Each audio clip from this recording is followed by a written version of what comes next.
رات کو سونے لگو بس ایسے سیدھے لیٹ کے یا علیم یا حکیم یا خبیر یا علیم یا حکیم یا خبیر یا علیم یا حکیم یا خبیر، جب یہ تین نام پڑھیں گے یوں اللہم صلی علی محمد وعلی آل محمد، اللہم صلی علی محمد وعلی آل محمد، اللہم صلی علی محمد وعلی آل محمد، یہ درود پاک ہو گیا۔ اب آپ کیا کریں گے؟ یا علیم یا حکیم یا خبیر، کتنے دانے گریں گے؟ شاباش، یا علیم یا حکیم یا خبیر، کتنے دانے؟ یا علیم یا حکیم یا خبیر۔ تو تین نام کٹھے جوڑ کے پڑھیں گے، ایک دانہ گرے گا، یوں آپ نے ایک تسبیح کرنی ہے، 5 منٹ کا یہ صرف عمل ہے۔ کتنے منٹ کا؟ 5۔ اللہ کی عزت کی قسم کھا کے کہہ رہا ہوں، اگر آپ وضو کر کے یہ عمل کر کے رات بستر پہ بیڈ پہ لیٹے لیٹے صرف 21 دن یہ عمل کر لو، ہر آنے والے حالات اللہ تجھے خواب میں دکھاتا جائے گا، دکھاتا جائے گا، یا اللہ یا شافی، یا اللہ یا کافی، یا اللہ یا معافی، 11 بار گھر سے پڑھ کے نکلیں، اول و آخر ایک ایک بار درود پاک۔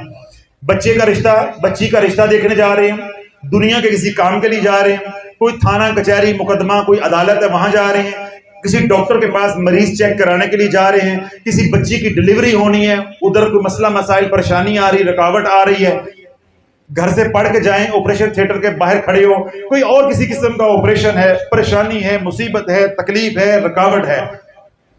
اس کو 11 بار صبح و شام پڑھیں، یا اللہ یا شافی، یا اللہ یا اللہ یا معافی، 3 لفظ ہیں یا شافی۔ اگر واقعی مالی تنگ دستی ہے، اپنی زندگی میں اعمال کی کمی نہیں ہے، گھر میں نماز ہے، قرآن کی تلاوت ہے، روزے ہیں، ذکر اذکار ہے، اور رزق حلال کمانے کی کوشش کرتے ہیں، سود کا معاملہ گھر میں نہیں ہے، ذخیرہ اندوزی کا معاملہ نہیں ہے، یا اور اس طرح کا کوئی خنزیر رزق جو ہے وہ کسی بھی طریقے سے گھر میں نہیں آتا، اس کے باوجود گھٹن ہے یا عیال بڑا، فجر کی نماز کے بعد جس نے 2 تسبیحاں 200 مرتبہ سورۃ قل ھو اللہ احد بسم اللہ شریف کے ساتھ پڑھی، اول و آخر 11 بار درود پاک، اللہ کا وعدہ ہے میں اس کو متوکلین میں شامل کر دوں گا، اس کا رزق میرے ذمہ ہے۔